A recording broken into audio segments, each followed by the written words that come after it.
a través de nuestro carácter.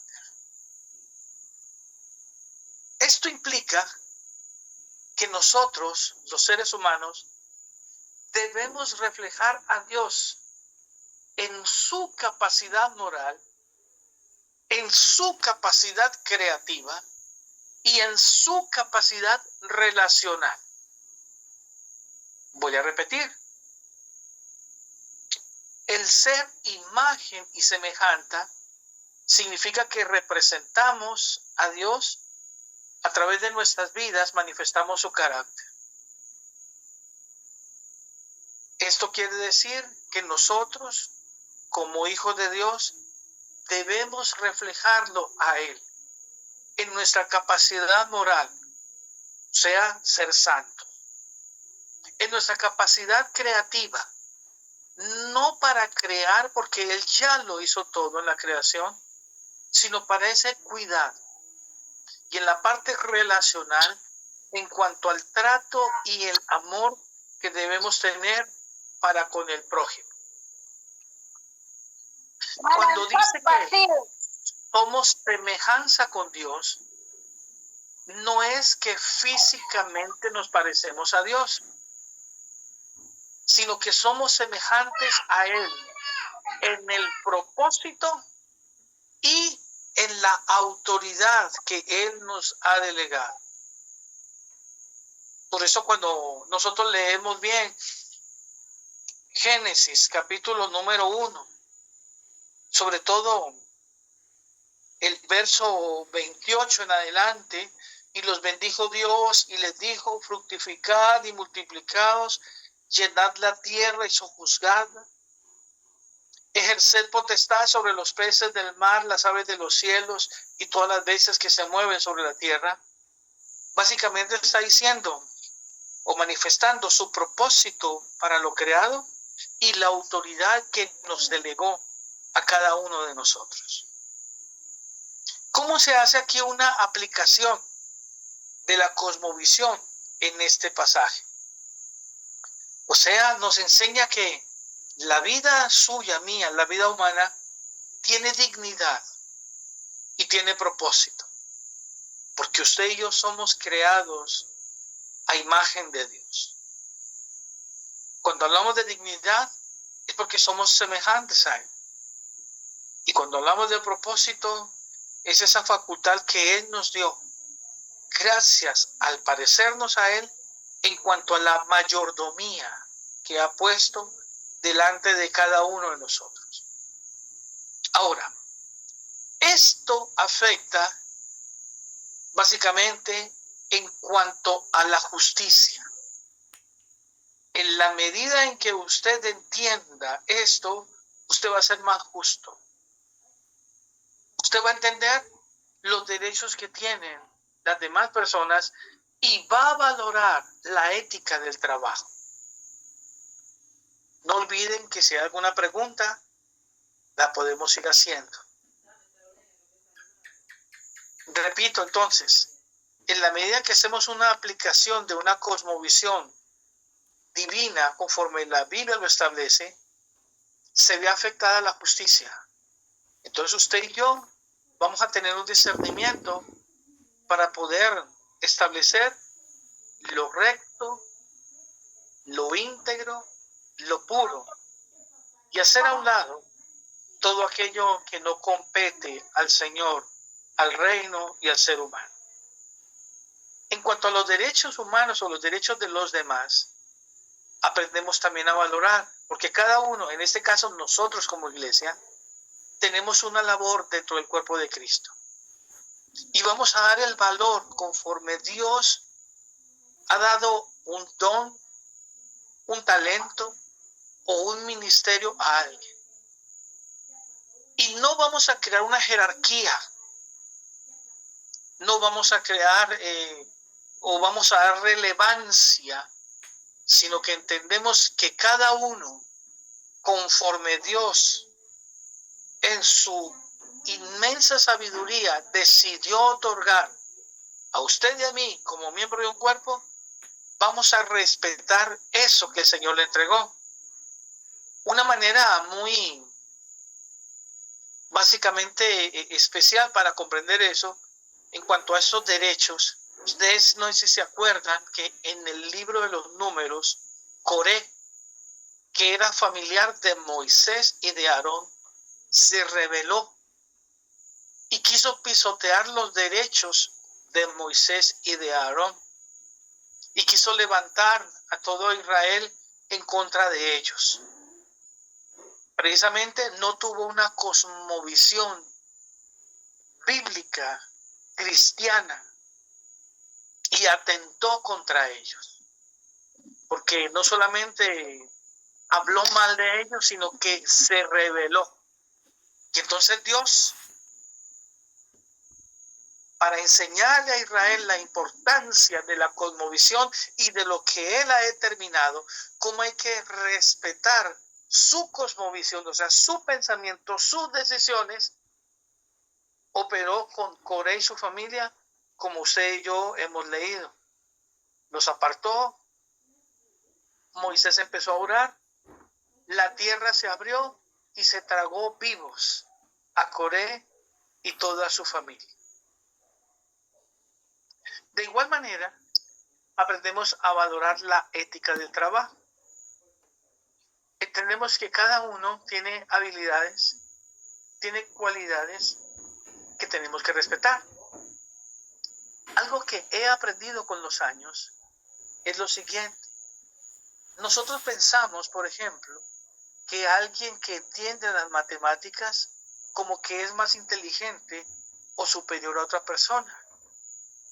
Y déjenme decirles que no, porque Dios le dio a esa persona una capacidad de entender las matemáticas, pero tal vez esa persona que entiende matemáticas no entiende otra área, tal vez no entiende lo que es sembrar una yuca o un maíz, y no por eso el que sabe matemáticas es superior o el que siembra yuca es inferior. Nosotros somos quienes desafortunadamente le hemos dado un estatus al trabajo, pero en el Señor todos somos servidores y colaboradores de Dios.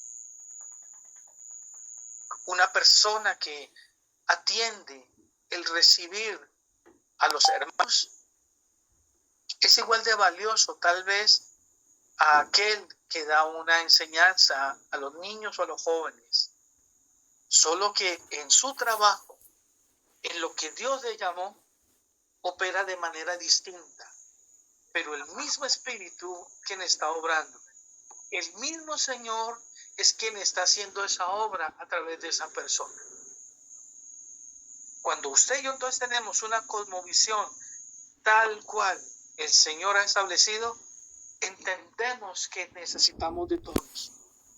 Necesitamos al que tiene esa amabilidad de recibir a los hermanos cuando llegan. Entendemos y comprendemos y valoramos a ese hermano o a esa hermana que inclusive puede hacer aseo en el templo. A todos los valoramos, porque la cosmovisión cristiana, el pensamiento de Dios, bajo esa mirada nos contempla. Otro ejemplo que hay en la Biblia, en el Nuevo Testamento, es cuando usted lee, por ejemplo, la carta a Filemón. Ustedes van a encontrar allí que hay dos personas en situación de crisis. Hay un hombre, básicamente, que ha escapado de su amo, que se llama Filemón. Y este es Onésimo. Pablo predica a Onésimo sin saber inicialmente quién era este. En la medida que lo discipula, Onésimo se da a conocer. Pero Pablo endereza todo esto pensando en la justicia, en el derecho humano y en la ética del trabajo. En cuanto a la justicia, porque le dice a Onésimo, no es correcto lo que has hecho. Tienes que volver a tu amo.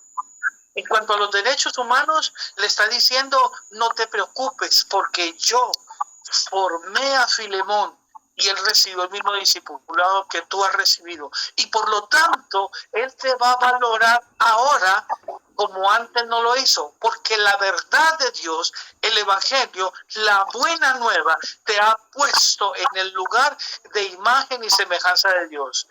Y por último, le está diciendo, aunque Filemón es empresario y tú eres esclavo, ambos son importantes y son útiles el uno al otro.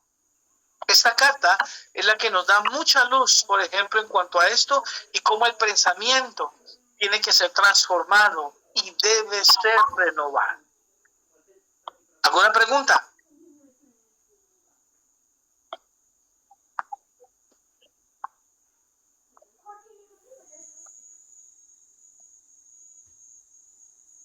¿Vamos bien hasta aquí? ¿Vamos entendiendo? Sí, profe. Bueno, necesitamos que este tipo de conceptos queden muy claros, porque si entendemos estos 5 aspectos, vamos a comprender muy bien la teología y vamos a ser excelentes hombres y mujeres. Adelante, Pachín.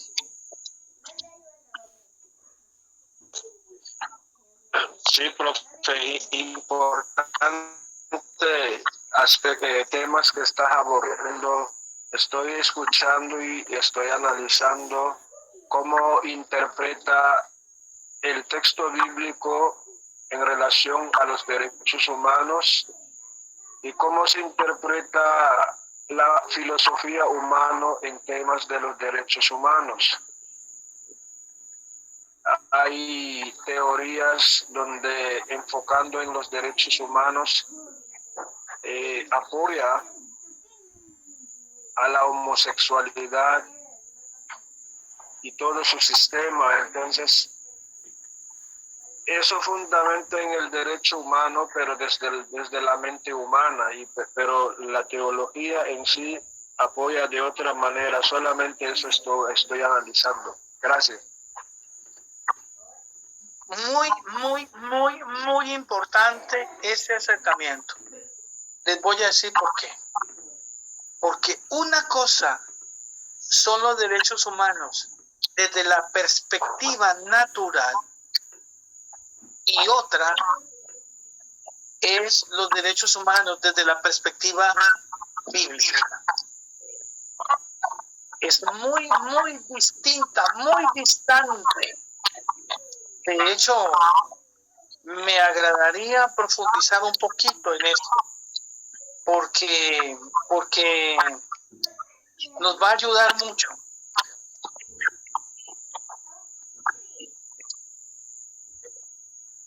No sé si les parece.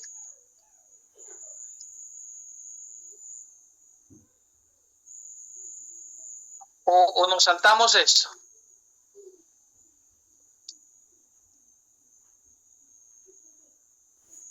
Ustedes dirán.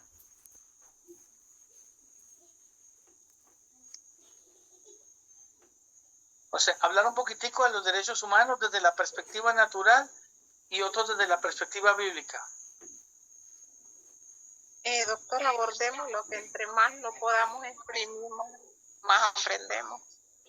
Sí, yo quiero es que se expresen un poquito, no sé por qué hay tanto silencio. Esto no es de miedo. Gracias, Elizabeth. Sirán.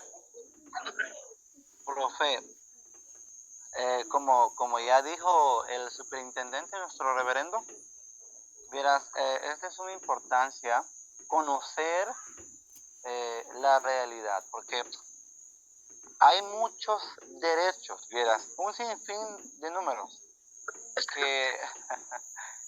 que confunde al hombre, y comparando con la Biblia nos da de pensar muchas cosas. Incluso me da de pensar cómo el hombre ha creado todo y cómo está en contra de la verdad, incluso sabiendo algunos, pero como que no se conforma con esto. Y abordemos, y hay que conocer, ¿sí? Sí, una participación breve. Adelante. Lo que acaba de tocar el Passing Morling es una realidad. En muchos países, valiéndose de los derechos del ser humano, pretenden hacer o decidir en actos que más bien viene a contrariar lo que realmente estamos estudiando, que es la revelación de la persona de Dios en nosotros. O sea que eso como que contradicen. ¿Pero por qué se contradicen? Porque está utilizando los derechos del ser humano, derechos humanos, y actúan y hacen cosas que más bien es contrario a los propósitos de Dios. Entonces me parece que sería bueno ver un poquito más de eso y nos trae un poquito de confusión, pero viendo la realidad, eso se da en la sociedad actualmente, la homosexualidad. Hay países donde están creando leyes a favor de la homosexualidad, por ejemplo, y la Biblia no comparte esos actos y esas decisiones que parten de los derechos humanos. Excelente. Quiero que abra, adelante, Pachín. Apoyando a la exposición del profesor, no solamente eso, sino que hay iglesias, hay religiones protestantes que hacen matrimonio a la homosexualidad, especialmente aquellas iglesias que viven en Estados Unidos. Por ejemplo, yo estudio en la UVL y hay ministros que son de protestante, unos de metodista, especialmente de metodista, pero los que tienen fundación en Estados Unidos son actos de matrimonio con homosexualidad, y para ellos considera como algo bueno, algo que es aprobado por Dios. Entonces, lo que me da a entender es que como sabiendo la escritura, conociéndola, hay una teología que no acepta ese acto como la voluntad de Dios, y siendo ministro realiza ese tipo de trabajo. Entonces, ¿será que es un pastor verdadero o que es absorbido por el sistema humano? Entonces, es un tema de mucho debate, y creo que como iglesia, como conocedor de la Biblia, tenemos que preparar en ese tipo de ideología, porque esa ideología yo sé que va a venir aquí, en la Mosquitia, digamos, en el mundo de la iglesia morava también va a existir, nos va a presionar para que hagamos. Entonces, en ese tipo de situaciones creo que hay que estar firme y decir no, porque esto no es la voluntad de Dios. Entonces sería bueno, profe, que abordemos en ese tema a profundidad para que los estudiantes conozcan la realidad en que vivimos. Muchas gracias. Perfecto. Quiero que vayamos a Mateo, capítulo número 7. Mateo, capítulo número 7. Vamos a leer el verso número 13 y 14. Evangelio de Mateo, capítulo número 7, verso número 13 y 14. Dice la Escritura: entrad por la puerta angosta, porque ancha es la puerta y espacioso el camino que lleva a la perdición, y muchos son los que entran por ella. Pero angosta es la puerta y angosto el camino que lleva a la vida, y pocos son los que la hallan. No vamos a interpretar este pasaje, lo vamos a tomar simplemente como base de esto que vamos a hablar de los derechos humanos un poco. Debemos entender primero que los derechos humanos fue una declaración universal que se hizo desde la ONU o desde la Organización de las Naciones Unidas en el año de 1948. O sea, se reunieron los gobiernos en ese entonces que hacían parte de la Organización de las Naciones Unidas y ellos elaboraron un documento, el cual llamaron Declaración Universal de los Derechos Humanos. En esta declaración, 100% se ignoró a Dios. Parta de ahí. Se ignoró 100% a Dios. Y en estos derechos se incluyeron muchos temas, pero en todos se ignoraron a Dios. Aunque inicialmente en este documento se incluyen resoluciones con respecto al derecho a la vida, el derecho a la libertad de expresión, el derecho de igualdad ante la ley, el derecho a la educación, el derecho a la salud, el derecho al trabajo digno, entre otros.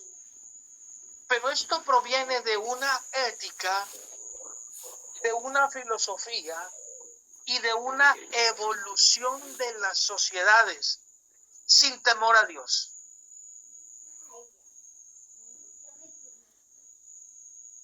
Ellos, en su afán de querer mostrar unidad global, hicieron este documento con el propósito de dar a entender que protegían a todas las personas frente a abusos de poder y con el ánimo de promover la justicia.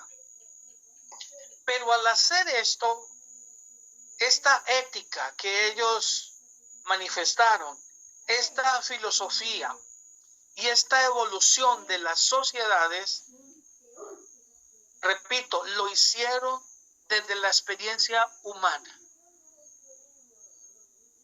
Y como usted y yo sabemos, el ser humano está caído. Y cualquiera que sea la toma de decisiones, cualquiera que sea el paso que dé, cualquiera que sea la alternativa que quiera establecer, va a ser corrupta, va a ser enfermiza y siempre va a tener un propósito en el fondo que proviene de Satanás.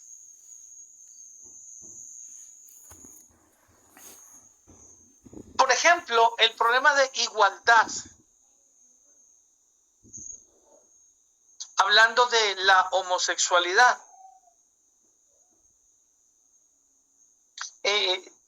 Realmente es apenas algo pequeño o minúsculo en todo lo que la igualdad ha entrado. Porque no solamente es la homosexualidad, hay más o menos unas 20 expresiones sexuales distintas. Por ejemplo, dentro de ellas está en que no necesariamente un hombre es homosexual, pero puede vestirse como mujer sin ser homosexual, porque ese es su gusto. Y entonces eso es igualdad. Que puede casarse un hombre con una bestia, con un animal, porque debe ser igual. Porque en su libertad de expresión y en su igualdad ante la ley, los derechos humanos se lo permiten. En cuanto a la igualdad y la libertad de expresión, Entonces hay culturas, de hecho usted nombró, Pachín, religiones, incluida la cristiana, pero por ejemplo hay un ala de los mormones que permiten la poligamia. Entonces desde el pastor mormón hasta un líder mormón puede tener 4 o 5 esposas sin ningún problema. Y las esposas no se tratan como enemigas, sino como hermanas, porque tienen una igualdad ante la ley y una igualdad en cuanto a la libertad de expresión.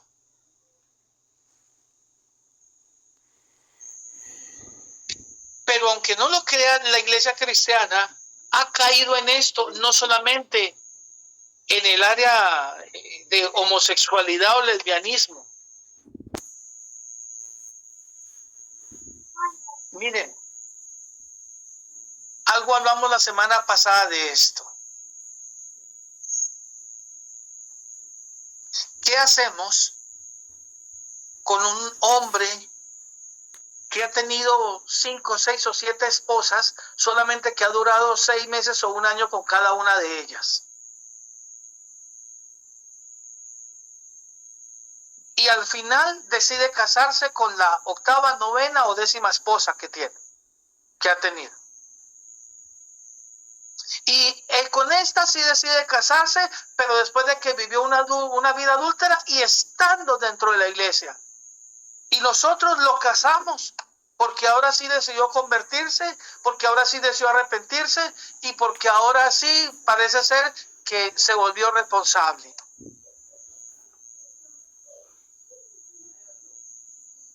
Este es un problema gravísimo. Imagínense que tenemos, por lo menos no sé si por allá se da, pero en otros lugares, los músicos son los que menos se casan y son los más adúlteros. Los músicos son los que menos escuchan palabra de Dios, son los más rebeldes. Cuando a ellos les toca hacer su parte, ellos tocan, cantan, y cuando les toca a ellos ser ministrados por la palabra, respetar la continuidad del culto, no lo hacen. Porque ellos manejan una situación que se creen como distintos. Y allí, por ejemplo, no hay respeto en cuanto a igualdad. No hay respeto en cuanto a esa libertad. No hay respeto en cuanto a la formación que tiene la educación. Y ese es un problema delicado. Inclusive nos amenaza a los pastores porque me voy de la iglesia. Porque hacen uso de su poder. Y esto revela que hay una cosmovisión muy natural, muy humana. Entonces, cuando hablamos de derechos humanos, debemos entender que la ética que practican es una ética basada en el pensamiento contemporáneo y en el pensamiento del mundo. Como filosofía, no es un pensamiento, es una teoría que exponen y que practican con el propósito de ver si da resultado. Si no da resultado, se cambia de filosofía. Y entonces esto lo lleva a una evolución que se puede tomar y que no se puede tomar. Y esto básicamente es todo el andamiaje que utilizan los derechos humanos para que las sociedades hoy se expresen.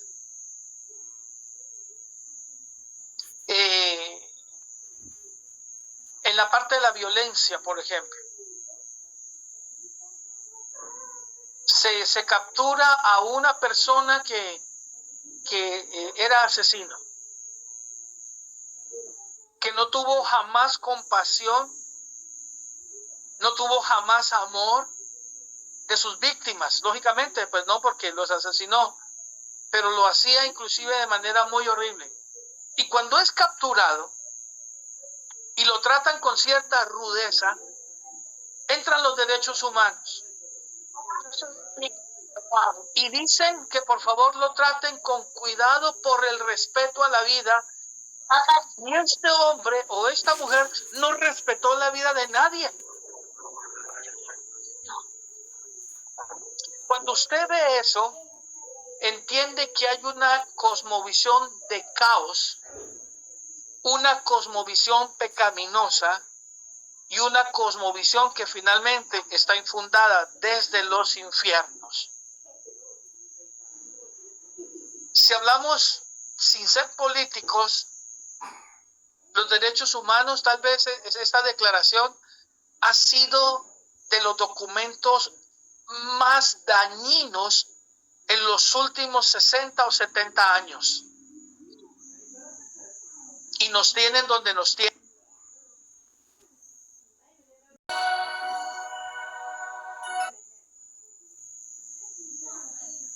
ONU es la ley universal, va a obligar a que si una pareja de homosexuales se quiere casar en una iglesia morava, tiene que hacerlo por ley.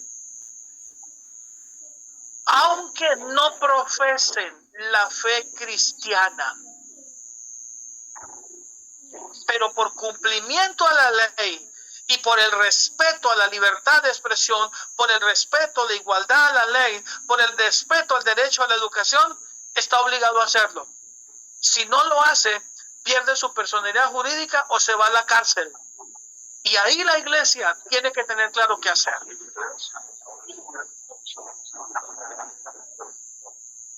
Adelante, Pachín.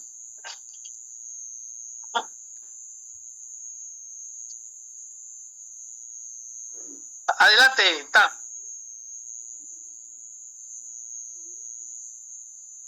Compañeros,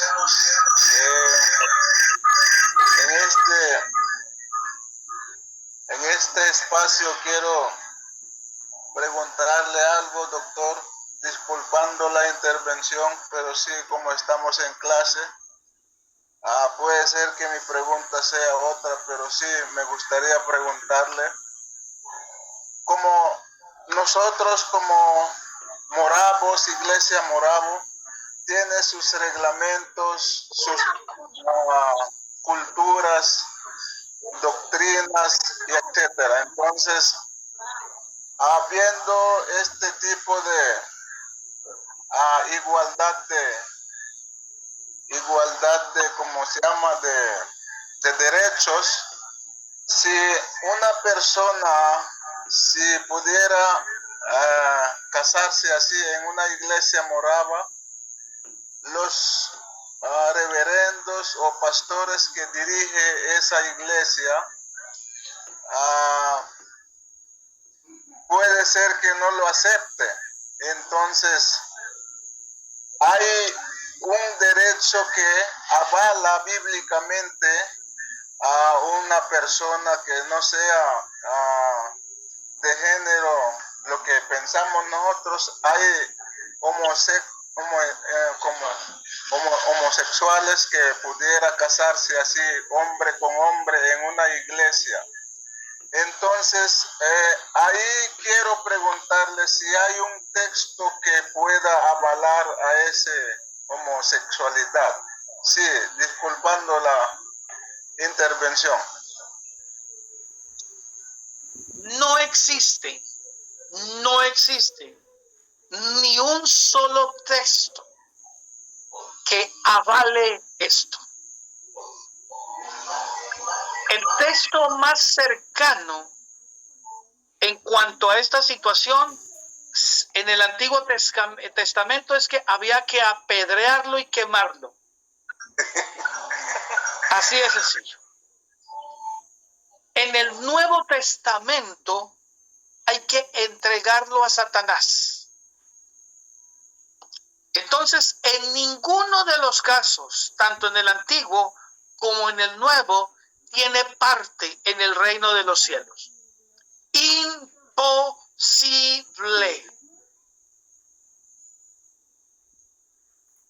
No hay. No existe. aquí juega un papel importante la formación discipular.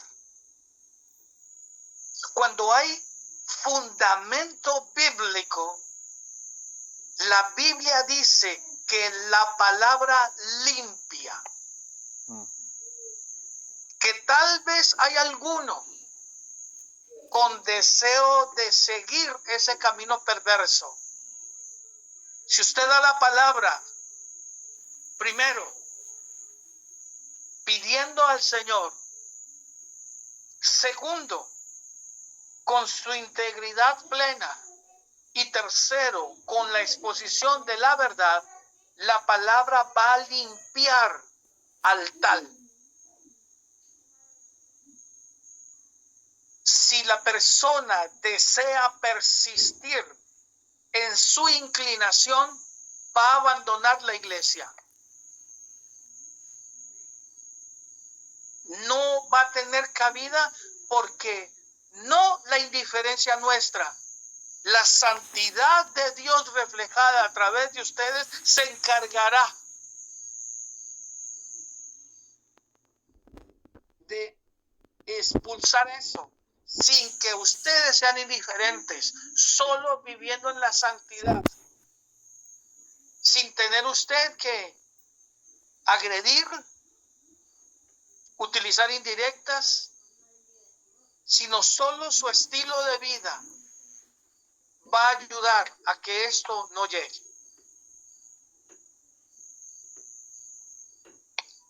¿Alguna otra pregunta? Sí, ¿me escuchan? Adelante. Sí. Es que analizando y escuchando todo esto, yo creo que debemos estar preparados, porque esto, tarde o temprano va a suceder. Este fenómeno está en todo el mundo. Fíjate que hasta en los centros educativos incluye ahora, no excluir, dice, a esos niños con ese tipo de actitud. Pero yo creo que en las iglesias, como nosotros cristianos que conocemos, como dice habló el compañero, tenemos nuestras doctrinas, nuestro estatuto, y como líderes no aceptar ese fenómeno en nuestra iglesia. Desde el momento que nosotros aceptemos eso, o si no aceptamos en la iglesia, va a haber otras denominaciones que sí van a estar haciendo eso. Entonces, yo creo que hay que prepararnos antes y estar psicológicamente preparados y tener una respuesta para que no entre este fenómeno en nuestras iglesias. Hasta el momento estamos bien, como le digo, pero va a haber tarde o temprano, como le decía, que los derechos humanos va a mandar a decirle, o si no, alguien, por ejemplo, de la iglesia, alguien que tiene homosexual, si quieren casar, no solo hombre con hombre, ahora está mujeres con mujeres, va a decir, así no, pastor, yo me voy a casar, pero voy a casarme con hombre o con una mujer. Entonces, mire, al nomás cerrar la puerta, como le decía, doctor, usted, ¿qué es lo que van a hacer? Se van a ir retirando, se van a retirar de la iglesia, se van a retirar, pero ¿qué es lo que pasa ahí? Entonces, esas personas, como le decía, no es la voluntad de Dios, entonces tener mucho cuidado, ¿verdad? Mucho cuidado de aceptar este fenómeno que nos va a venir a azotear, entonces hay que estar preparado en todo. Sí, mire, algo muy, muy importante es que ciertamente van a haber iglesias que van a ceder. Ahora, usted y yo debemos entender que si una iglesia permite esto, otra denominación no hace parte del cuerpo de Cristo, aunque tenga el rótulo de iglesia. Aquí es donde esto que estamos hablando de cosmovisión cristiana o tener el pensamiento de Cristo se necesita que esté fundamentado en nosotros. solamente se logra con el estudio de la palabra. No hay otra forma. No hay otra forma. Va a ser imposible salir de esa situación. Por eso es tan importante la formación, el discipulado. Es tan importante vivir los principios reales que la palabra del Señor enseña, porque de lo contrario no vamos a saber sortear esta situación. Hay un pasaje en Romanos, en el capítulo número 1, que nos habla que cuando hay este tipo de comportamientos se debe a varias razones. Ya tocamos algo de eso en la clase anterior.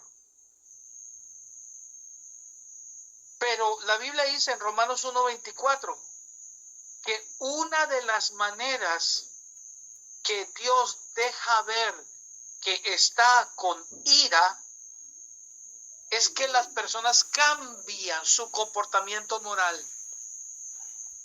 Miren lo que dice el verso 24 del capítulo 1 de Romanos.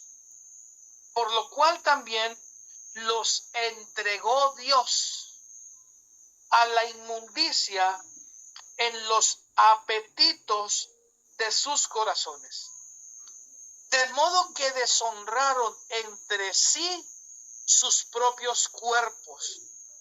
Luego dice, ya que cambiaron la verdad de Dios por la mentira, honrando y dando culto a las criaturas antes que el Creador, el cual es bendito por los siglos. Por eso Dios los entregó a pasiones vergonzosas, pues aún sus mujeres cambiaron las relaciones naturales por las que van contra la naturaleza. Es todo esto. Por eso utilicé el pasaje de Mateo 7, verso 13 y 14. Porque este pasaje hace parte del Sermón del Monte. Que el Señor Jesús está enseñando en el capítulo 5 al 7 de Mateo los principios del reino de Dios. Y en estos versos, en el verso 13 y 14, Jesús está enseñando y dando una lección en cuanto el camino de la vida eterna versus el camino de la perdición. Y el hombre va a tener que decidir. Porque él dice, entren por la puerta estrecha, porque ancha es la puerta. Entonces pensemos, ¿cuál es la puerta estrecha? La verdad de Dios. ¿Cuál es la puerta ancha? La verdad del mundo. En este caso, los derechos humanos. Y este camino, el de la puerta ancha, es un camino espacioso. Es un camino que lleva a la perdición. Y son muchos los que entran por ella. Entonces Él nos exhorta a tomar el camino que va contra corriente, que es el camino de Dios. Porque es un camino que implica restricción, no libertad y libertinaje. Es un camino que implica dificultad. Es un camino que implica sacrificio. Es un camino que necesita carácter. Pero un carácter que se recibe gracias a que tenemos el pensamiento de Dios. Pero si no tenemos esto en nuestro corazón, entonces el camino es ancho. El espacio es amplio, el que lleva a la perdición. Porque la puerta ancha simboliza el camino fácil, sin restricciones morales, sin ningún compromiso con Dios. Usted piense como el mundo y ya está en la puerta ancha. Y dice el pasaje, muchos son los que entran por ella. Está indicando que la gran mayoría de personas van a elegir ese camino. Porque es un camino fácil. Es un camino que está lleno de pecado. Es un camino que está lleno de placer. Es un camino que está lleno de autosuficiencia. Es un lugar donde no se toma en cuenta a Dios. Es un camino donde usted tiene libertad de pensar, libertad de expresarse, libertad de vivir. Y no va a ser juzgado por eso. Ahora, lo tremendo de este pasaje es que Jesús está enseñando que ese camino es atractivo para el hombre, que ese camino es muy popular, pero que ese camino es muy, pero muy peligroso, porque es un camino que lleva a la muerte. Y está diciendo entonces que la cosmovisión cristiana es un camino que va a requerir sacrificio. La cosmovisión mundana es un camino sin sacrificio. La cosmovisión cristiana me dice que es un camino con esfuerzo. La cosmovisión mundana es un camino sin esfuerzo. La cosmovisión cristiana me dice que debo tener un compromiso real con Dios. La cosmovisión mundana me dice que no debo tener compromiso con Dios. Entonces, desde ese sentido, la puerta estrecha, el que nos lleva a la vida eterna, es exigente. ¿Por qué es exigente? Porque implica obediencia. No obediencia a la filosofía humana, sino obediencia a su palabra, a la palabra de Dios. Por eso tenemos que tener la mente de Cristo. Implica que debo ser obediente a la fe.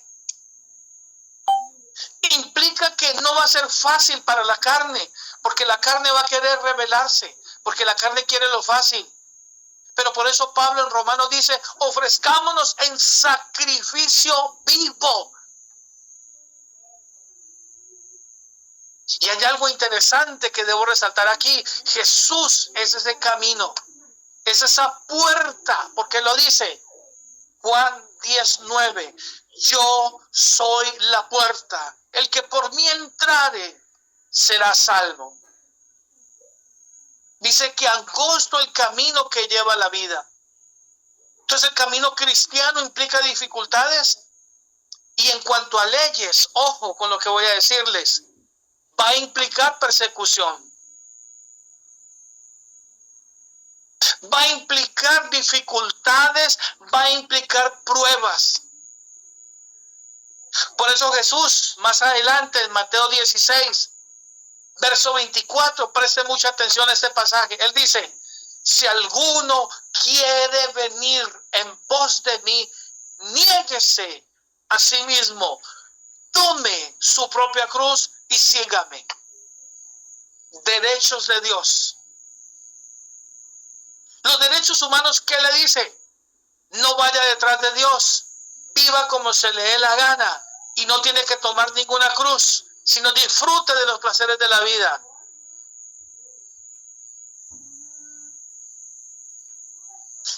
Si ustedes leyeron conmigo en Mateo 7, y aquí esto voy a ponerlo para debatir. Dice que la puerta estrecha, pocos son los que la hallan. Esto indica que no todos están dispuestos a pagar el precio del discipulado. No todos están dispuestos a aprender. No todos están dispuestos a obedecer. No todos están dispuestos a aceptar los términos que Dios ha trazado.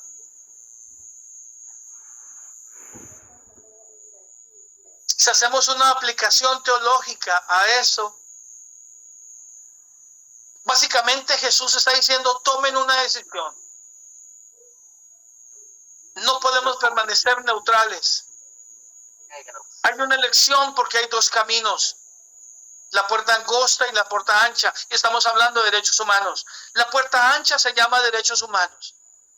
La puerta ancha se llama vivir en la libertad que la gente quiere vivir.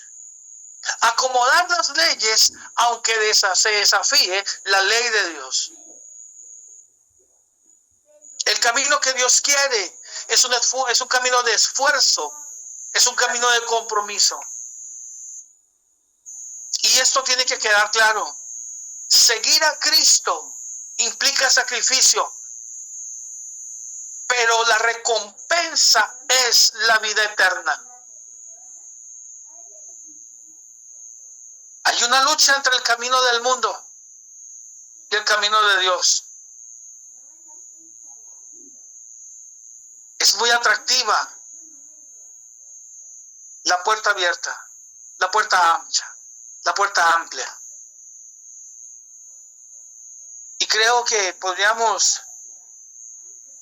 cerrar un poquito en cuanto a esto, entendiendo que los derechos humanos son justicia a la manera de Dios. Que los derechos humanos se deben ver bajo la escritura y lo que Él dice.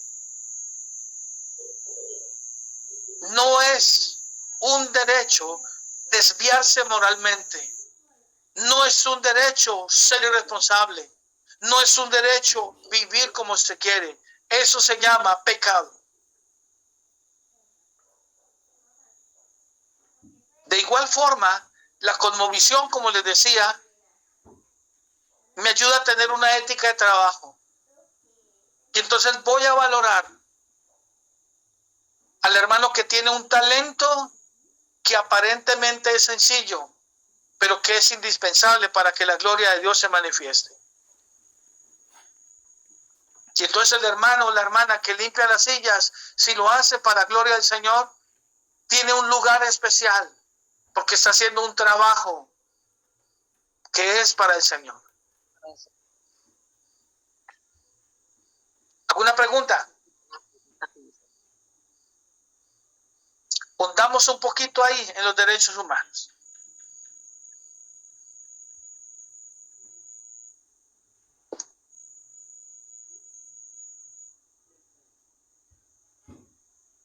Ok. Doctor, ¿me Adelante.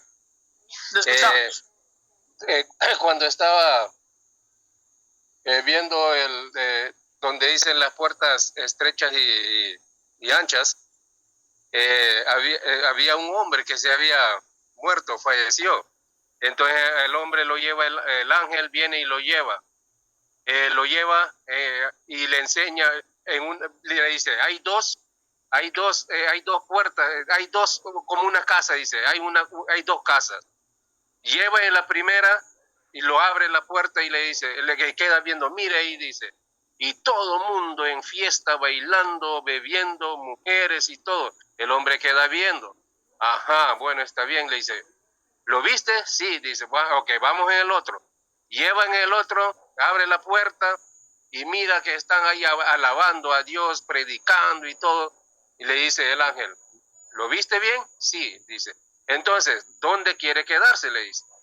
Ah, queda viendo y le dice, no, aquí es un poco aburrido, mejor en la primera que me enseñaste porque ahí está la felicidad.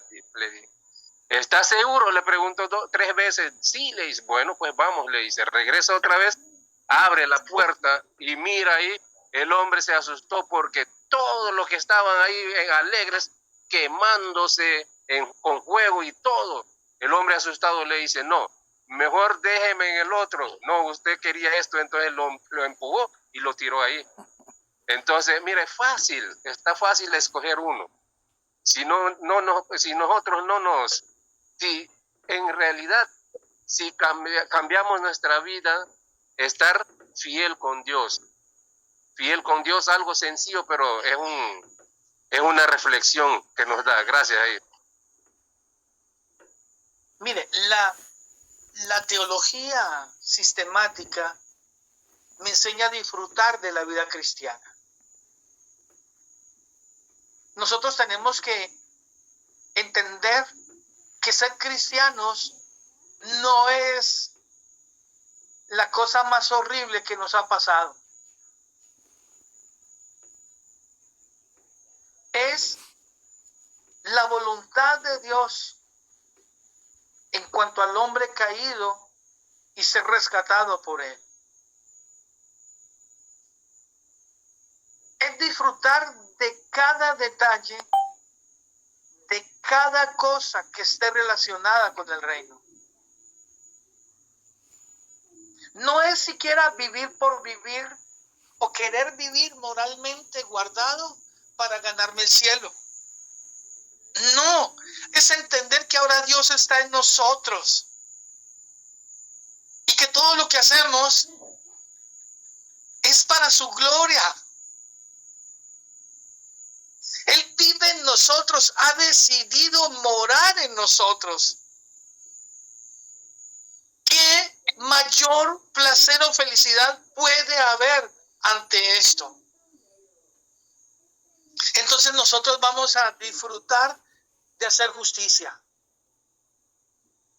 Nosotros vamos a disfrutar de el relacionarnos con los demás.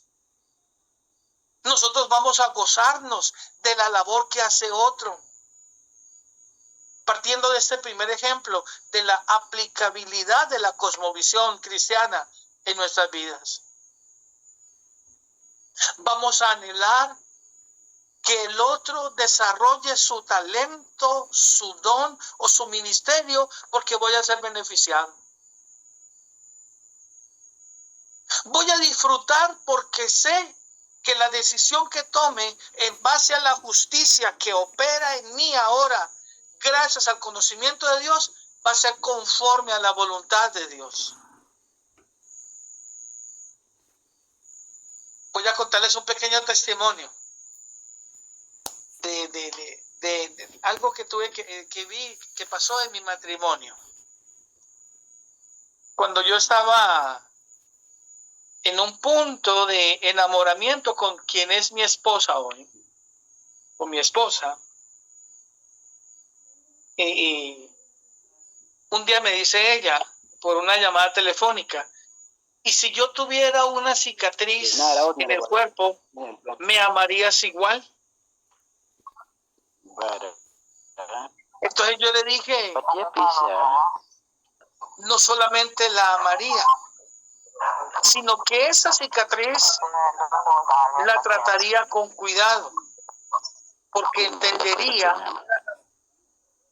que usted vivió una dificultad, un dolor, y yo procuraría cuidarle esa cicatriz más. Cosmovisión cristiana. Cosmovisión del reino. Lo digo porque hoy tenemos problemas porque el hermano o la hermana ha perdido amor porque su esposo o su esposa ahora está un poquito gordito o gordita.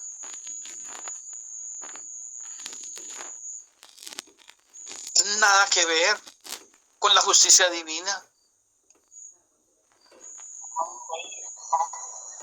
Imagínense que al comienzo de una relación nos gustaban los ojos de la persona que amamos. Y hoy, como le está saliendo una arruga, ya no nos gusta. No hay cosmovisión cristiana. No hay derechos humanos ahí aplicados conforme a la voluntad de Dios.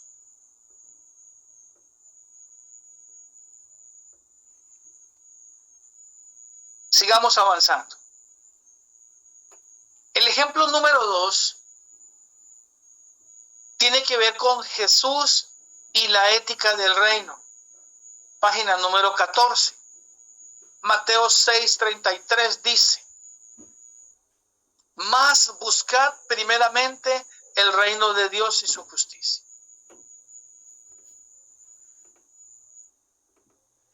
Cuando dice primeramente, significa buscar de manera activa, buscar de manera urgente. Cuando dice el reino, en este caso el de Dios, es buscar de manera activa y con urgencia el dominio de Dios. Y se complementa cuando dice y su justicia, o sea, su rectitud moral y su rectitud social. Cuando yo uno esto, ¿qué significa buscar primeramente el reino de Dios y su justicia? Significa que debo tener una búsqueda constante y prioritaria del reino. Debo buscar de manera activa, de manera urgente, el dominio de Dios sobre mi vida para que pueda vivir de manera moral y social como Él desea. Y a esto se le llama cosmovisión cristiana. La cosmovisión cristiana, entonces, no solo se trata de salvación personal, sino que la cosmovisión cristiana transforma la sociedad, repito una vez más, con principios de justicia y de rectitud.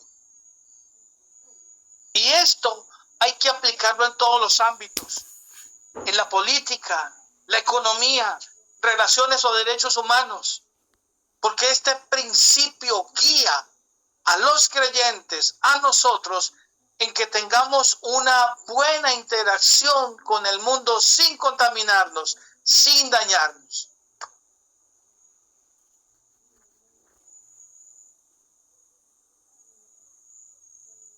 Entonces el cristiano, cuando tiene una cosmovisión cristiana, tiene un juicio basado en la verdad. Tiene un juicio basado en la justicia. No un juicio basado en la condenación sin amor. Cuando tengo un juicio que se basa en la verdad y en la justicia, entonces tengo una verdadera ética. Tengo muy buenas relaciones personales y ahí aflora el verdadero liderazgo.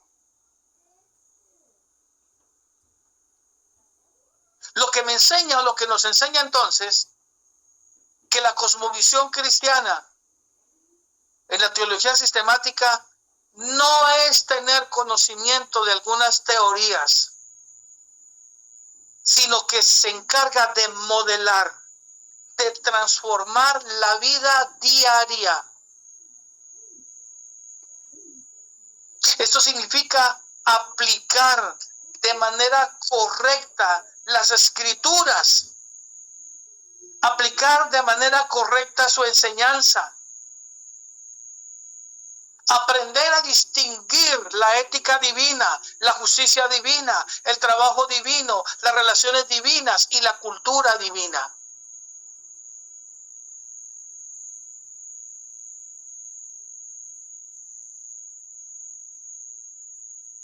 Y en quinto lugar, entramos a lo que es la continuidad tradicional en la teología sistemática.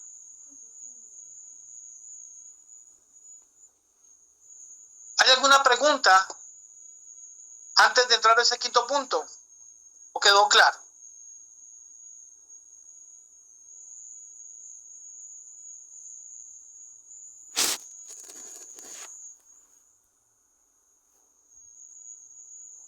Bueno, en quinto lugar, la teología nos da una continuidad tradicional.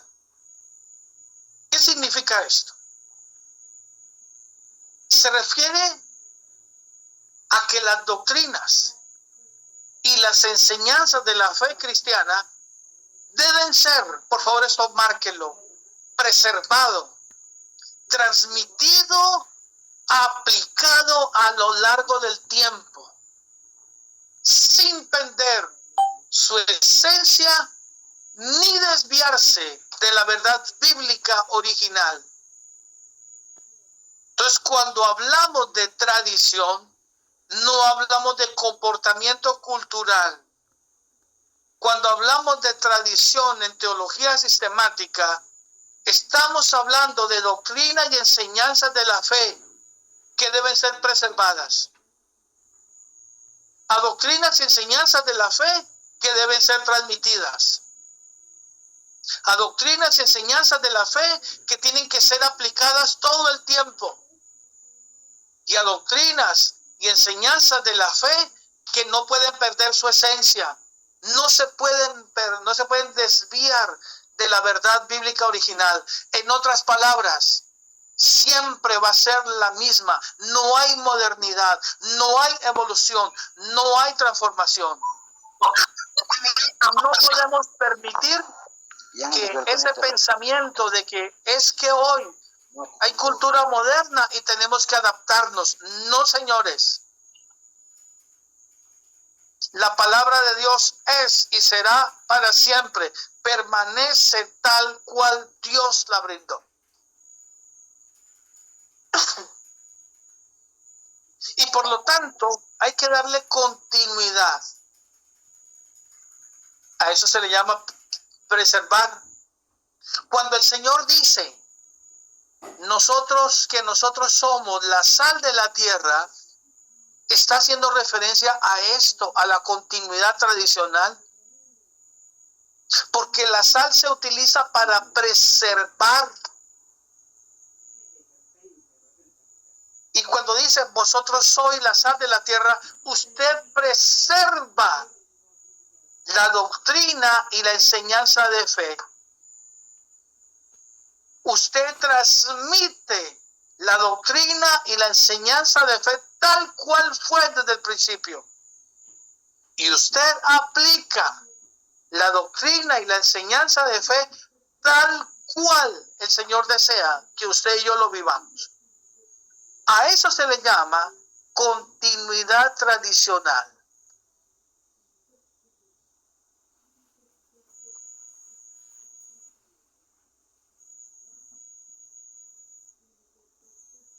Entonces, debemos entender esto.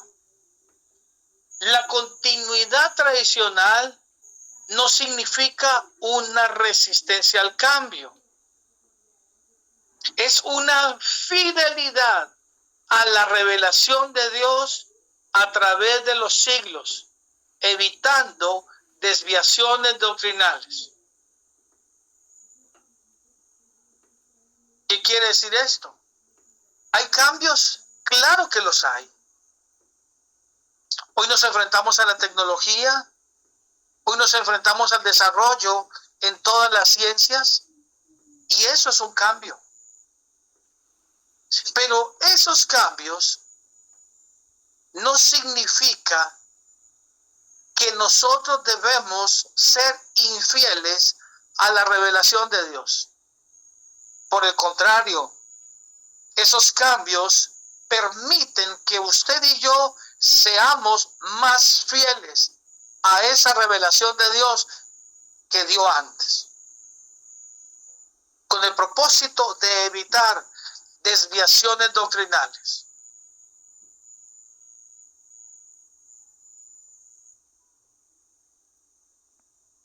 Cuando hablamos de continuidad tradicional, debemos entender que tal cual se enseñó en el pasado, como la enseñaron los apóstoles, como la enseñaron los profetas, la palabra de Dios, usted y yo tenemos que transmitirla con la misma precisión, con la misma pureza y la misma integridad el día de hoy. Y aunque pasen los años y hayan cambios, no implica que la palabra evoluciona.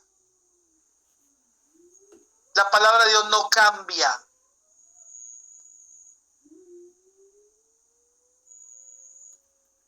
Por ejemplo, Deuteronomio 6, verso 4 al 7.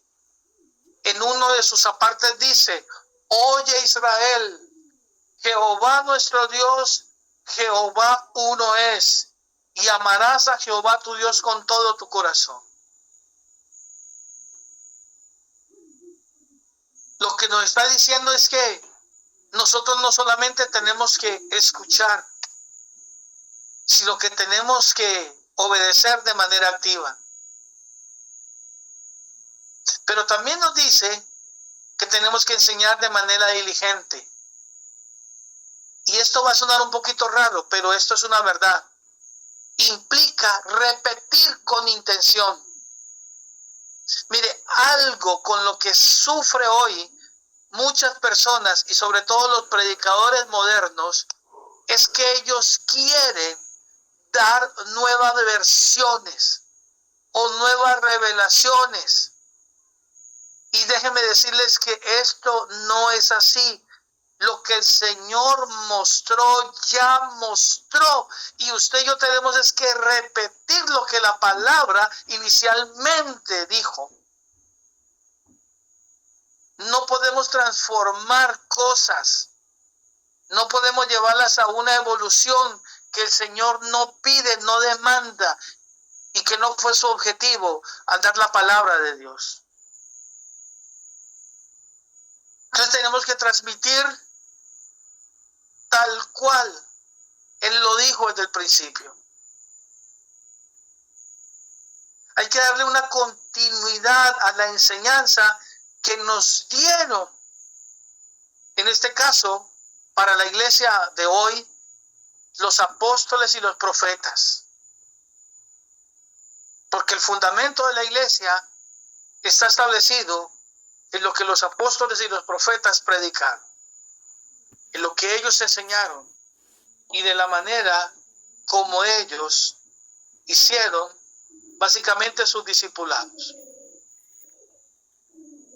Si ustedes notan, por ejemplo, en Mateo 28, versos 19 y 20, Jesús habla de la continuidad de la enseñanza y dice, id y hacer discípulos a todas las naciones. Y aquí viene, enseñándoles que guarden todas las cosas que os he mandado. No está diciendo que hay nuevas revelaciones. Lo que el Señor tenía que revelar ya lo reveló. Lo que el Señor quería que usted y yo conociéramos ya lo escribió.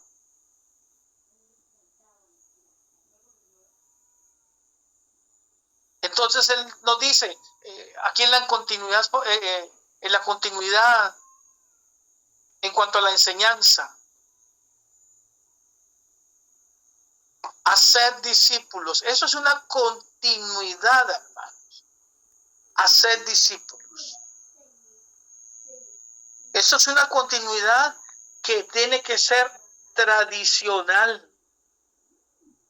Y luego dice enseñando. Tenemos que enseñar lo que nosotros aprendimos. Tenemos que enseñar lo que quienes nos enseñaron aprendieron. Tenemos que enseñar lo que se dijo desde el principio. En otras palabras, es un proceso de instrucción repetitivo.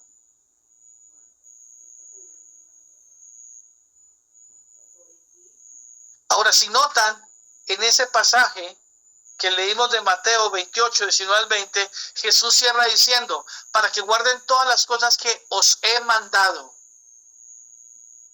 Esto enfatiza que el hacer discípulos y enseñarles de manera repetitiva lo que hemos aprendido viene con una autoridad divina, o sea, es un mandamiento.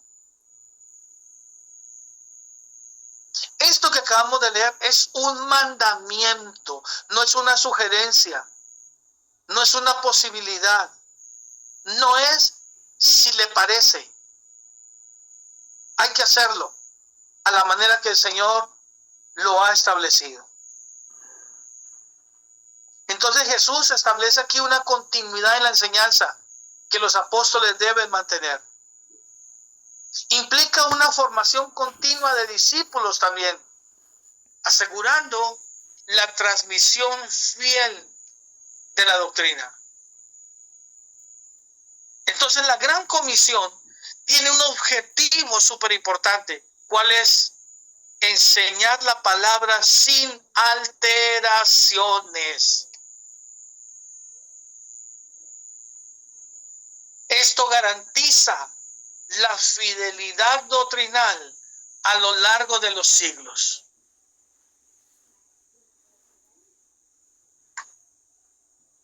Repito eso. La gran comisión tiene como objetivo que hay que enseñar sin alteraciones. Y esto garantiza la fidelidad doctrinal. Este es el objetivo de la gran comisión.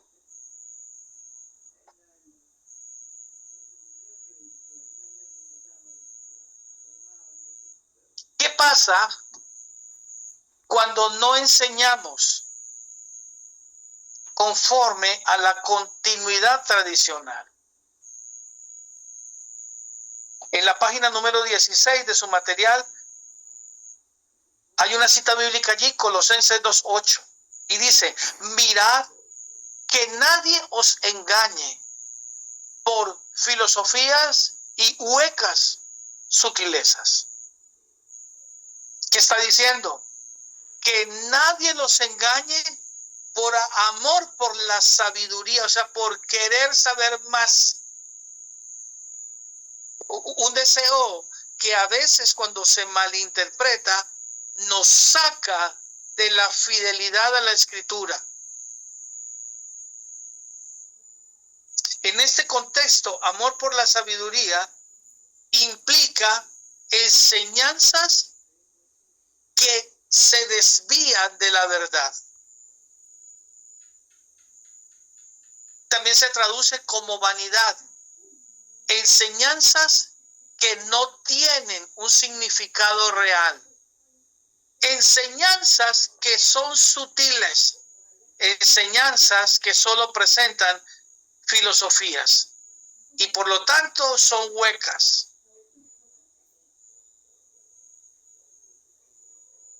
Pablo dice que cuando no hay continuidad doctrinal, aparece este tipo de filosofías.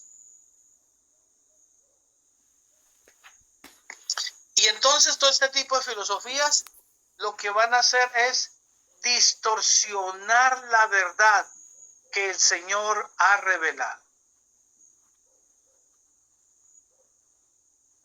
Ustedes, por ejemplo, saben que a lo largo de la historia, todo el tiempo se ha intentado modificar las doctrinas fundamentales. ¿Quiénes lo hacen? Los gnósticos, el pensamiento moderno, el pensamiento teológico moderno, las tradiciones y las costumbres, la influencia de la cultura. Entonces hay muchas formas a lo largo de la historia de aspectos que quieren modificar la verdad que está en la Escritura o las doctrinas fundamentales.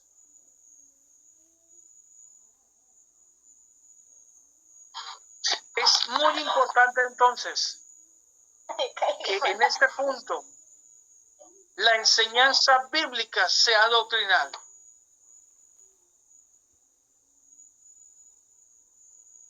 Que la enseñanza bíblica se preserve sin alteraciones.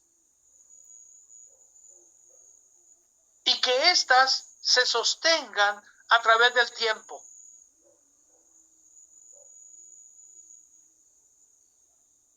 Si nosotros logramos enseñar de manera bíblica y doctrinal, sin alterar esto con el paso del tiempo, vamos a evitar que hayan desviaciones.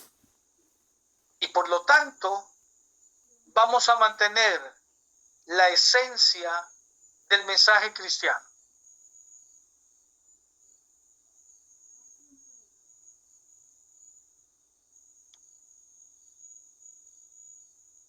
¿Hay alguna pregunta? Doctor, sí, doctor, quisiera... Adelante. Sí, pero ¿qué pasaría?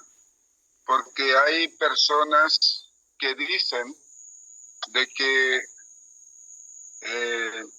con escuchar los enlaces me siento más feliz que estar yendo a mi iglesia y escuchar de mi pastor.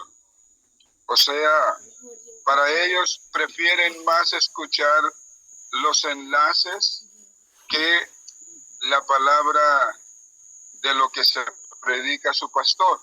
Entonces, si estamos en esto de que usted dice que hay pensamientos modernos, especialmente hay muchos pastores que se predican en los enlaces que son modernos. Entonces, esto nos desvía de la fe cristiana y la tradición nos desvía. Entonces, eso es preocupante para mí porque hay muchas personas que solamente quieren escuchar predicaciones a través de los enlaces y no sabe quiénes son a veces. Su preocupación creo que es muy pertinente en este momento y podemos desarrollar algo de eso. Quiero iniciar primeramente con algo. Como ministros o quienes predicamos, necesitamos acercarnos mucho más a Dios. Esto lo digo porque algunos no preparan el mensaje. Hoy van a Google, colocan un tema, copy-paste y eso predican. No espere que la iglesia madure o respete su predicación, porque aunque la iglesia no sabe que usted va a Google, el mensaje no queda en el corazón, porque usted lo tomó del aire, usted lo tomó de la nada. No tiene poder, no tiene absolutamente nada de responsabilidad como ministro. Aquí es donde la integridad ministerial es necesaria. Y no importa si usted tiene que repetir un mensaje 100 años como lo hizo Noé, pero si lo hace con la integridad, la búsqueda del Señor, Dios lo va a respaldar con el mismo mensaje 100 años. Ahora,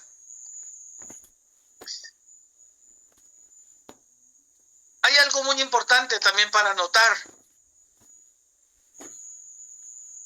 Y es que aparte de que nosotros como ministros hoy hemos abandonado la intimidad, no queremos prepararnos. Mire, es impresionante cómo los pastores les da pereza estudiar Biblia. Mire, y con el respeto que ustedes se merecen, no estoy hablando de ustedes, pero la gran mayoría de pastores no leen la Biblia a veces por semanas, porque tienen delegada la predicación a un montón de hermanos. Y como tiene usted, como la persona se ha delegado la predicación, entonces no busca, no lee la palabra, no ora, porque tiene un programa que cubre su trabajo. Ese también es otro problema gravísimo. Y esto lo vamos a ver más adelante. Pero no todo el mundo puede predicar. Es un don de Dios. Ciertamente el compartir la buena nueva es una responsabilidad. Pero alimentar la grey de Dios está claro en la Biblia quién tienen que hacerlo.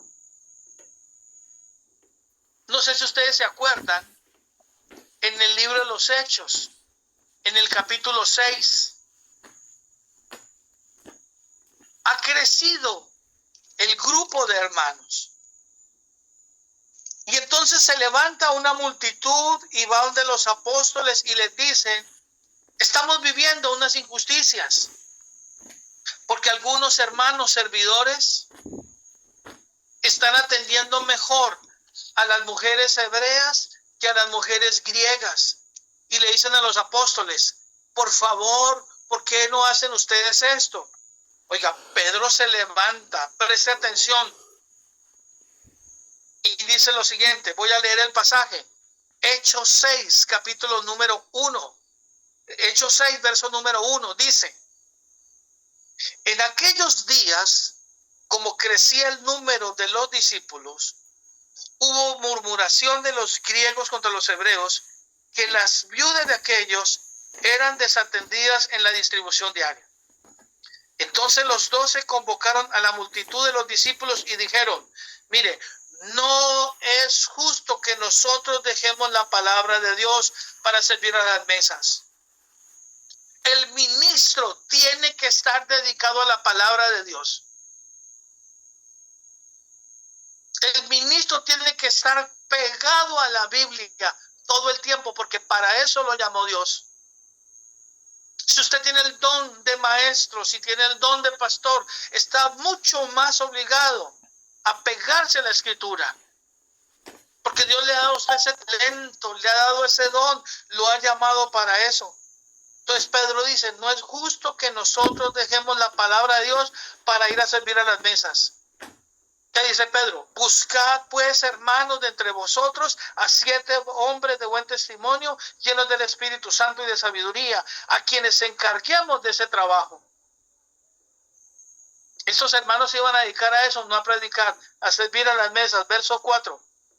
Nosotros persistiremos en la oración, intimidad, y en el ministerio de la palabra, búsqueda, estudio en la palabra de Dios. Miren los resultados. Agradó la propuesta a toda la multitud y eligieron a Esteban, hombre lleno de fe y del Espíritu Santo, a Felipe, Prócoro, Nicanor, Timón, Pármenas y Nicolás, prosélito de Antioquía. A estos presentaron ante los apóstoles, quienes orando les impusieron las manos. Mira el resultado. La palabra del Señor crecía y el número de los discípulos se multiplicaba grandemente en Jerusalén. También muchos de los sacerdotes obedecían a la fe. Voy a decirles algo.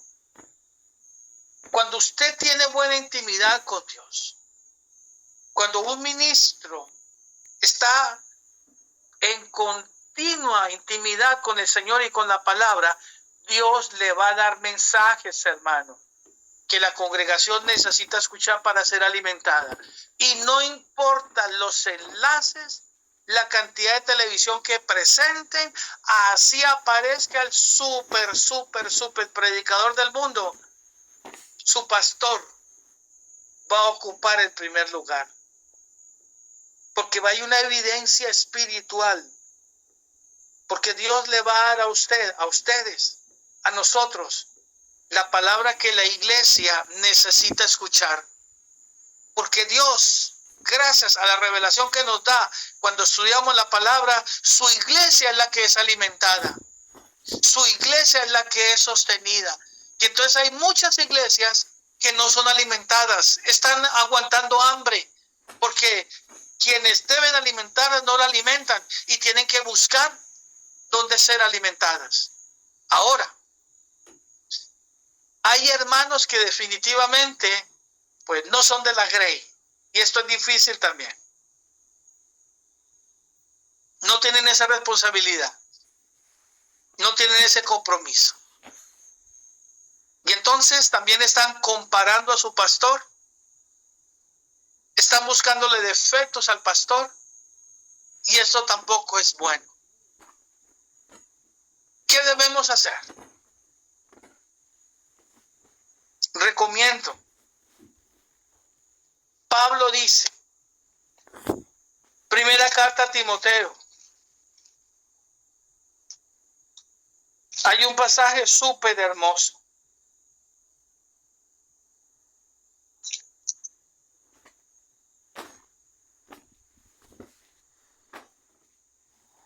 Segunda carta a Timoteo, capítulo número 2, verso número 15. Esta es la recomendación para todos los pastores, para todos los que predican, para todos los que enseñan. Segunda Timoteo, capítulo 2, verso número 15.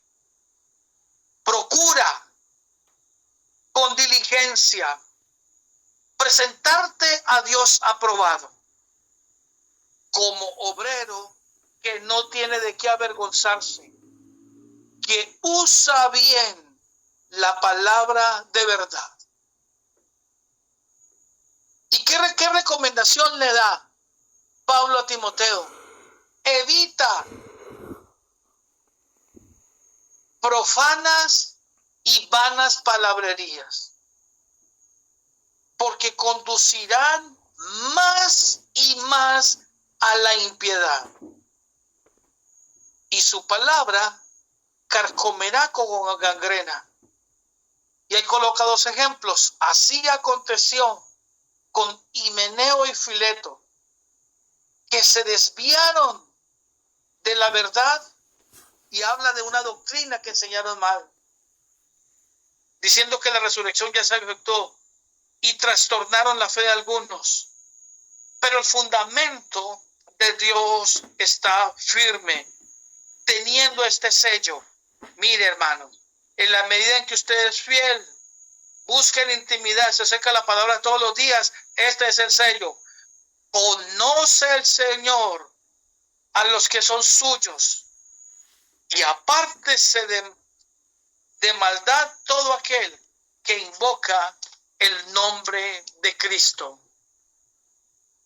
El predicador, el pastor, el maestro, el líder que es instrumento para la palabra, es bello esto, va a estar enamorado de la palabra todo el tiempo y va a querer estar con la palabra todo el tiempo. De esta manera evitamos desviaciones. Y no importa que, lo digo de una manera muy sana, no importa que la televisión nos presente un montón de personajes, porque al final, usted que busca al Señor, el Señor lo va a respaldar. Y la iglesia va a aprender a identificar quiénes dicen mentira y quiénes dicen engaño. Porque en su gran mayoría, todos estos predicadores no enseñan la verdad. Son de iglesias que son extremadamente liberales y que viven en pos de la modernidad y del humanismo. Por eso empezamos hoy con un pasaje un poco difícil. Entrad por la puerta estrecha, porque angosto es el camino que lleva a la salvación. ¿Alguna otra pregunta?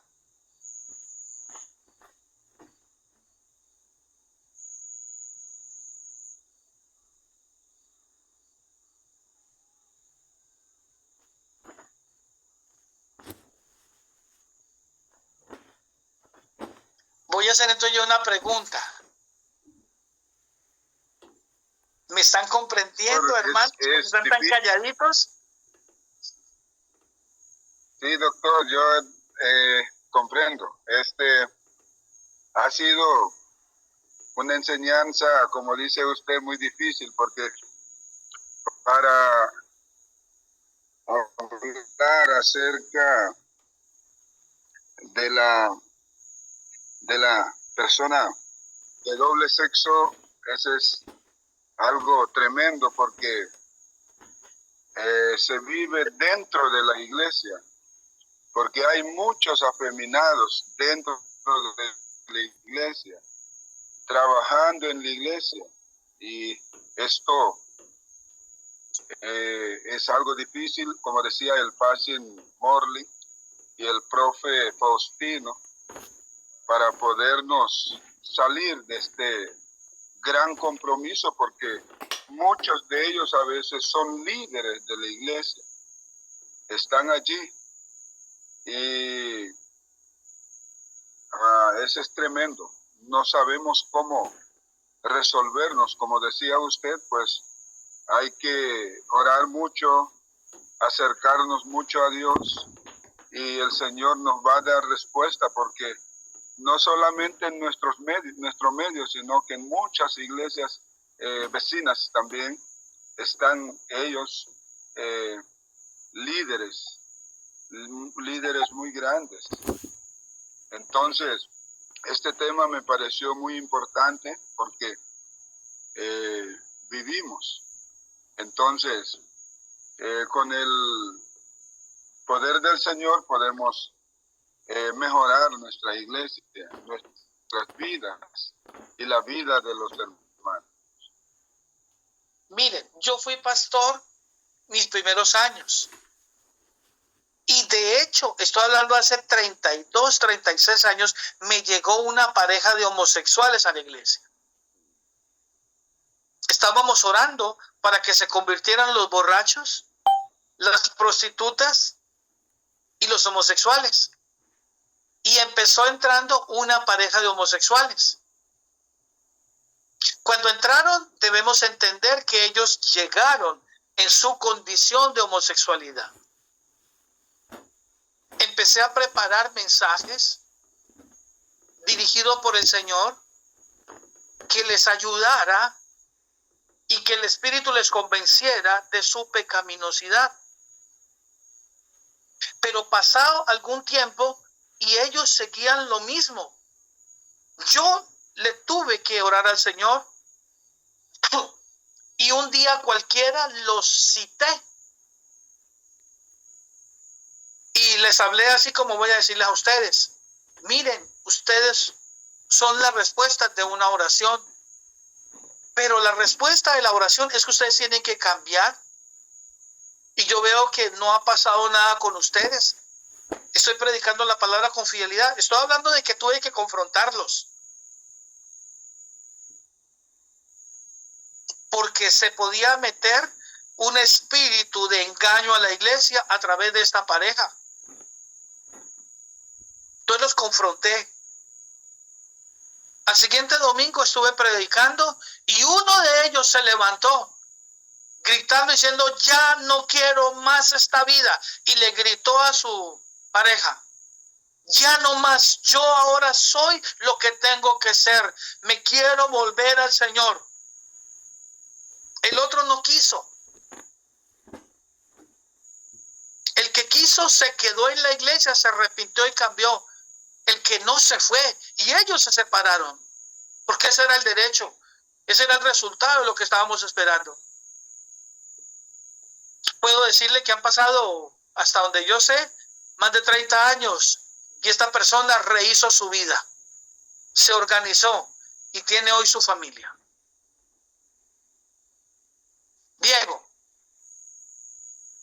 Buenas noches. Traigo una pregunta. Adelante. ¿Qué pasará hoy en la actualidad? Muchos pastores no predican la verdad por miedo.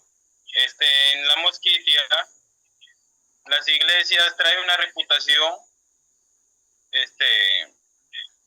Si predican la verdad, te da venenos y ahí pierden la vida. Entonces, por la verdad, pierden la vida. Entonces, hay muchos pastores que no predican la verdad por miedo. Entonces, ¿eso será la culpa de los pastores o la culpa de las congregaciones? Su pregunta es muy buena. Y voy a hablarles con claridad. Ustedes están en un lugar donde se viven cosas inapropiadas. Y yo nací en una iglesia donde se vivían cosas inapropiadas. Pero Diego, quiero decirle que Dios en su omnisciencia sabe qué va a pasar con cada ministro. La responsabilidad del ministro, si fue llamado por Dios, es ser fiel al llamamiento. Y por lo tanto tiene que ser fiel a la verdad que predica. Porque no se puede llamar ministro si no es fiel a la verdad que tiene que predicar. Y esto es duro. Pero la Biblia dice que le tengamos miedo, no al que mata el cuerpo, sino al que mata el alma. Y también quiero decirle algo por la fe. Dios, que es el Todopoderoso, Si tiene que enviar ángeles para cuidar a ese ministro, para que no pase nada, lo va a hacer.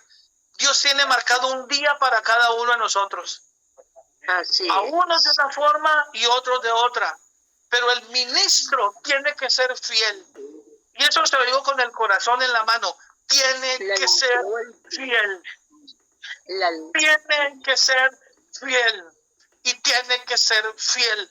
No le queda otra. De lo contrario, no ponga la mano en el arado. Renuncie. Y permita que otro llegue y anuncie la verdad.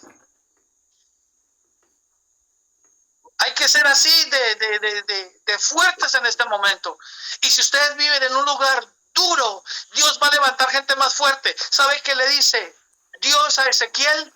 Te he puesto para gente de dura cerviz, pero tu frente será más fuerte que la de ellos. Tu mirada va a ser más fuerte que la de ellos, porque vas a tener un diamante en tus propios ojos.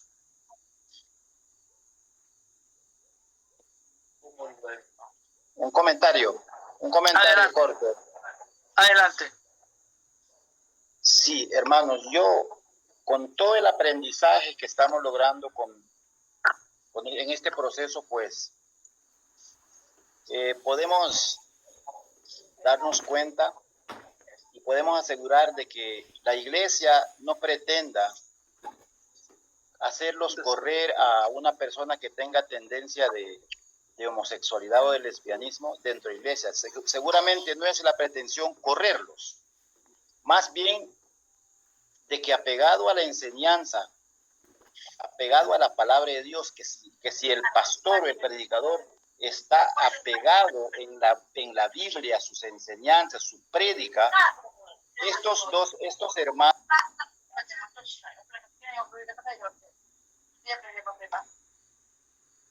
Sí.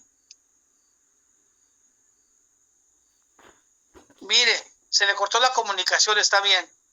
Pero Jesús dijo, vosotros ya estáis limpios por la palabra. La palabra limpia. Ya si alguien decide irse por el camino ancho, se va a ir. No tengamos temor. No tengamos temor. ¿Qué sacamos con tener una iglesia con 100 o 200 miembros si los 100 o los 200 miembros no están viviendo la verdad? Preferible tener 5 o 10, pero que vivan en la verdad que es en Cristo Jesús.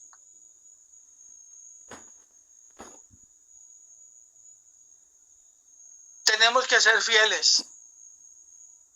Pablo, hablándole a Timoteo, le dice, capítulo 4 de segunda carta a Timoteo. Con esto cerramos la clase hoy. Segunda Timoteo capítulo 4, verso número 1. Está hablando el Espíritu Santo de Dios a través de Pablo. ¿Sabe qué está diciendo? Segunda Timoteo capítulo 4, verso número 1 dice, te suplico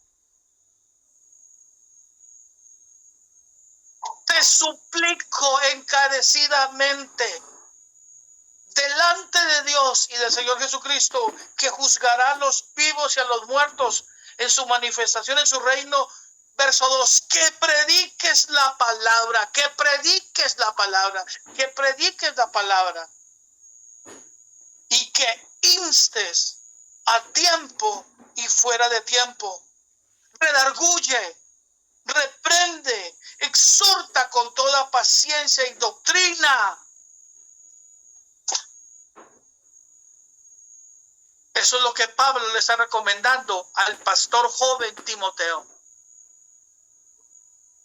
La predicación entonces, en algún punto, tiene que exhortar.